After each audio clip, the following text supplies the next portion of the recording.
education. Hi, my name is Rachael Burson, and my senior project addresses creative writing and education.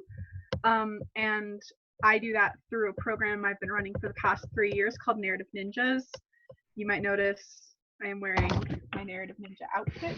This is the outfit we wear when we go and visit children, and I just thought this would be an appropriate attire for a presentation based around the program.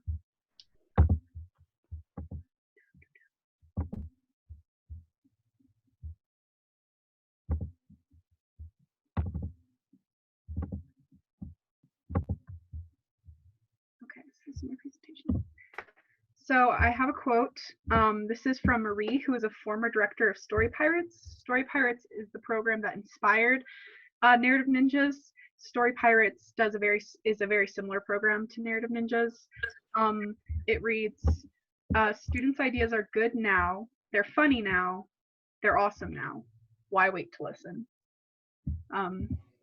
So the introduction, my introduction. So my project addresses education and sort of curriculum in education. So I base sort of the purpose of education and what education is aiming for on Colorado state standards, which is of course based off of Common Core standards. The Colorado Department of Education states that their standards are developed to prepare students for the 21st century workforce and for active citizenship. And they have a list of essential skills that all grades or all subjects should be working towards. The very first two items listed in essential skills that students should be developing in their classes is creativity and critical thinking. There was a study done in Harvard Graduate School by a plethora of professors that showed that over the past few years, the development of creativity in writing has declined. There has been a decline in creativity in writing. And so, yeah, so Harvard Graduate School, decrease in creative writing. Writing is more formulaic and more closely related to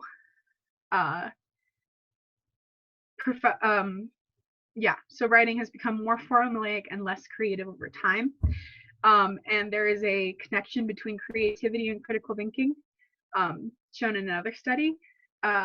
So my thesis is that if you give students a creative way to engage with writing lessons, they will develop greater creativity in their writing, and through that create better critical thinking skills. So this is a summary of my practice. My organization is called Narrative Ninjas. So in Narrative Ninjas, we visit schools and we teach elementary grade students from 1st to 5th a lesson in writing stories. You can see here the lessons we teach per grade. These are the subjects we teach. We then ask the students to engage with the lesson by writing a story that incorporates that lesson in their story. Other than that, they are free to write whatever they'd like. We then take those stories, we read them, and we come back a week later and we perform a selected variety of those stories back to the students as skits. So we take their stories and perform them. And we make sure to select a variety of stories when we perform, from all types of handwriting, all lengths, to encourage all types of students. I have a short video here showing student engagement with Narrative Ninjas.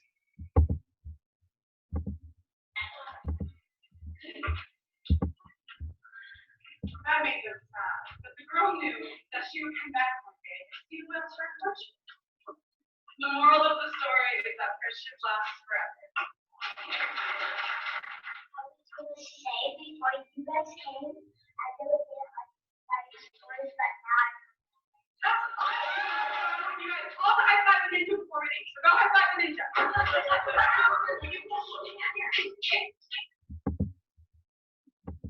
So that's just a short little video. It shows the students' participation. And as that young man expressed, we encourage students to write stories and to enjoy the stories they write. And he expressed that he, through this program, found a love of writing, which is amazing. So we emphasize that the first visit is to teach a lesson, and the second visit is to inspire the development of that love of writing so that they develop those stories in their free time and those skills in their free time. So analyzing creativity. So I want to prove that through my Narrative Ninja program, we are increasing the creativity in our students' writing. But creativity is sort of a hard thing to analyze objectively. In the Harvard study that analyzed creativity through the years, they defined creativity in writing as a break from formulaic writing.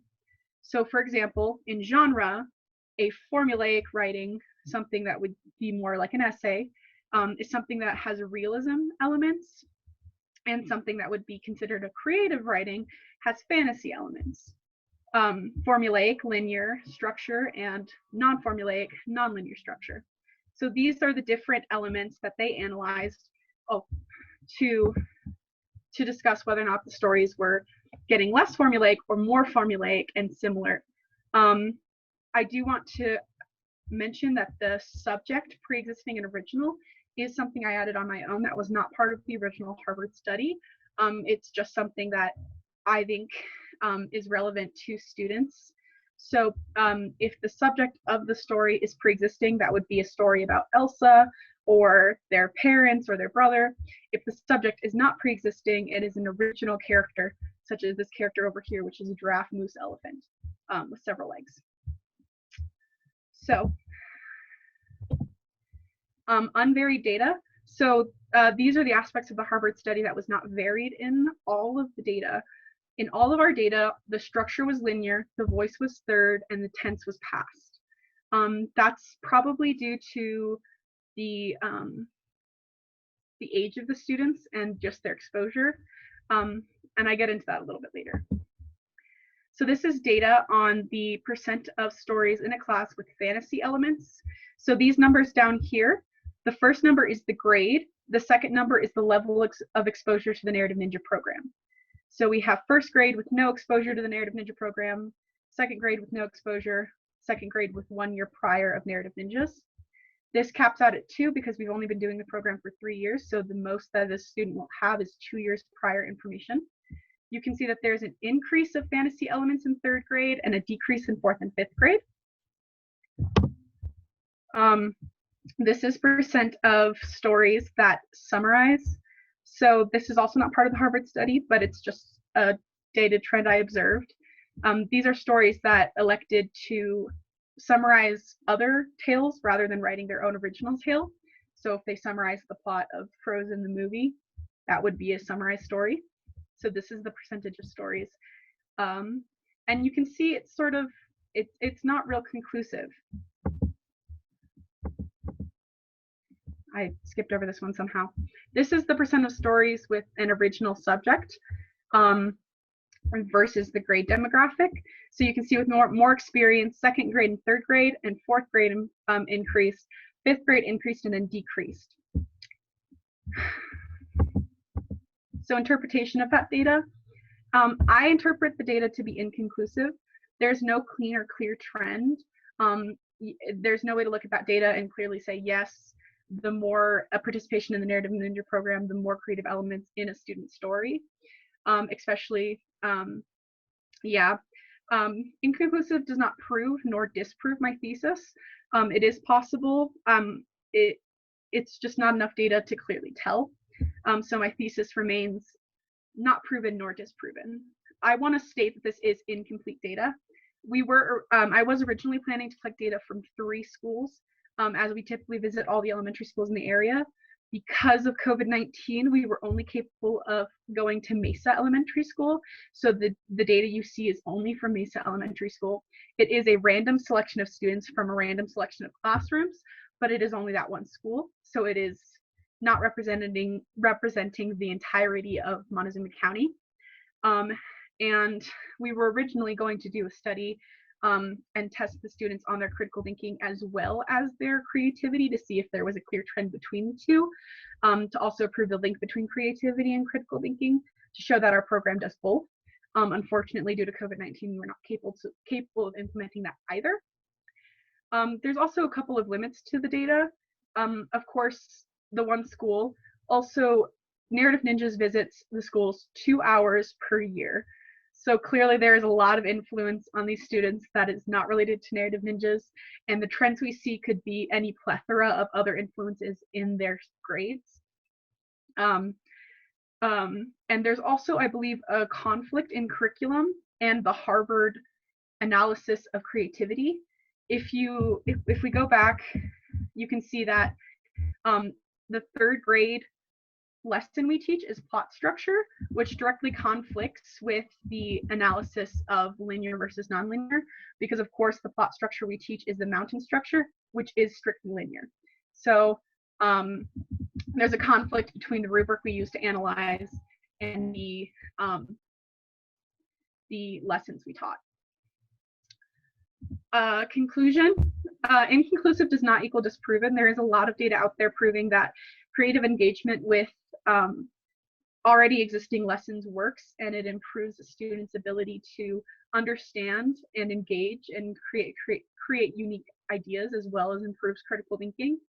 And there's also, I just wanted to state, a lot of values to this program that are beyond critical thinking and creativity development. I don't think there is enough focus in the education system as is in developing the individual, and a program like this and systems like this allow students to not only learn but explore who they are as an individual and express that and be proud of that. And I just think that's wonderful. I know that a lot of students love these stories. A lot of students write in their free time, and they love it when we visit, and it's just a wonderful program overall. I'm very proud of it. Sources? Thank you.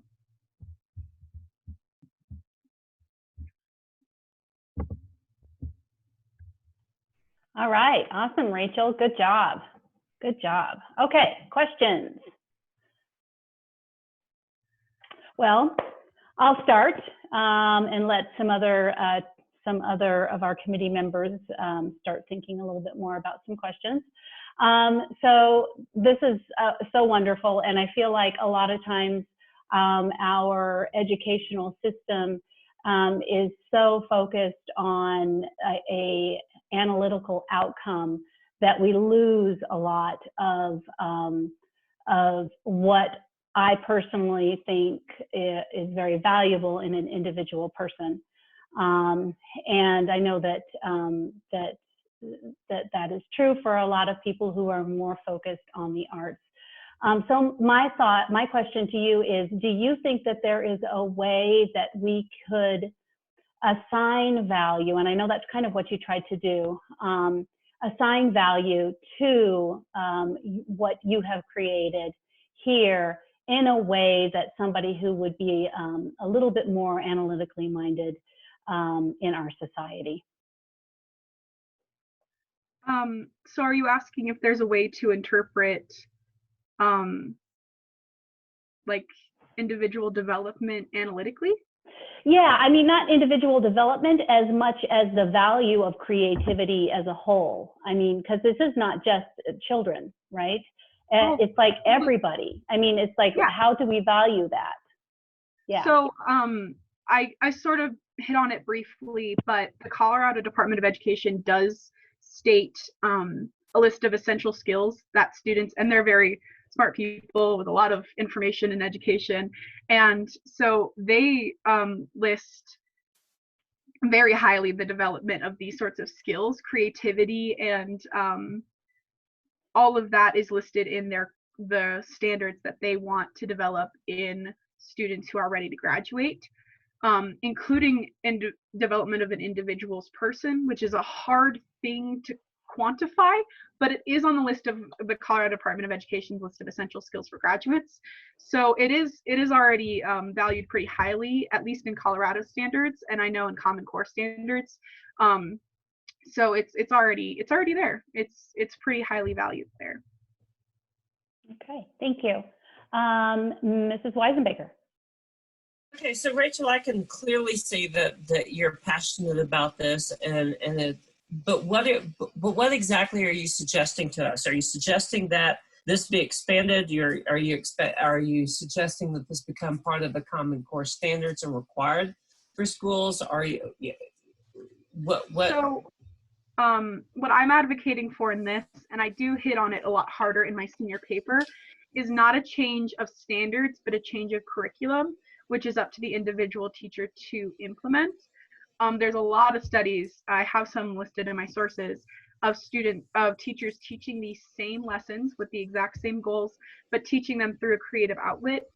Of course, my focus is mainly on literature, but there are studies out there for other subjects. So I'm advocating not that Common Core standards implement creative curriculum and enforce that, but rather to bring awareness to teachers and to just the general education system that there are ways to engage with the standards you already have and the things you need to teach for standardized testing that still allow an individual to grow as an individual and can engage in that in a creative and unique way and still get the same purpose through and obtain so much more with it. Okay. Okay, thank you. Ms. Mason. All right, I got a bunch, but I'll pick a couple. Well, here. there's nobody else with a question out there, so go for it. Okay, all right. So the first thing I want to ask you about, did you do any research about cognitive function and how creativity and, of course, cognitive function is increased by mastery of language skills like syntax and structure, and rather than honing in on those creative elements, talking about the basics, the foundations of where to put those creative elements first?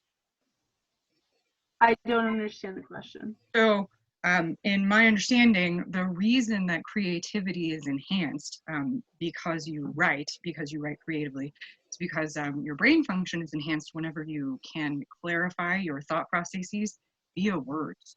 So what came first, being creative or being an apt writer, which comes from, the basic instruction of grammar and sentence? So obviously, in order to be able to write creatively, and this is something that my Ninja team struggled with in the development of curriculum for the grades, you have to be able to, you have to understand the basics. But what the trick is, and what we've been trying to figure out, and many people have been trying to figure out, is how to teach rules without making them mandatory rules, because it so often in creative education you have to learn the rules and then learn later to break them and to not pay attention to them at all, but you have to learn the rules in the first place.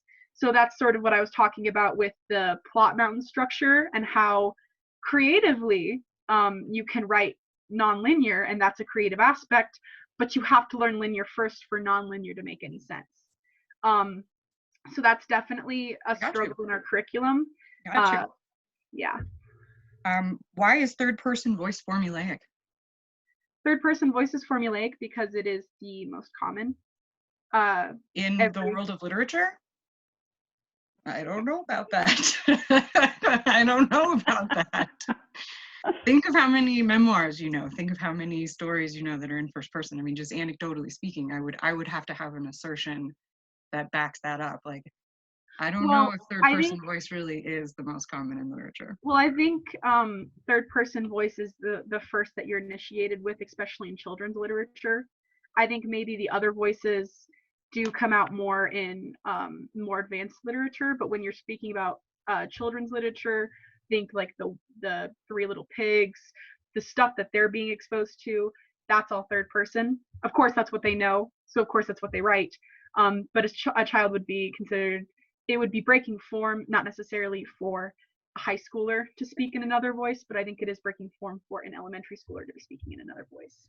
All right, and so now this goes to like big philosophical stuff. I mean, in the world of literature, what you're talking about is, you're exactly right. I mean, you're at a place now where you're learning to break all of the rules, but then here's my man, Leo Tolstoy, who wrote War and Peace. All right, I mean, he's kind of a hard hitter. This is one of my favorite quotes of Leo Tolstoy.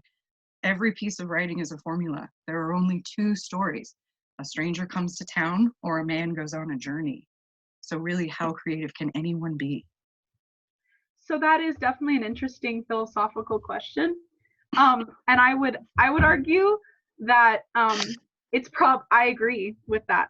But I think that it sort of circumvents the point, because of course we're not trying to make students who create something entirely new, we're trying to make students who create something entirely new to them. We're not trying to make something that's never been in the world, we're trying to make something that they've never experienced before.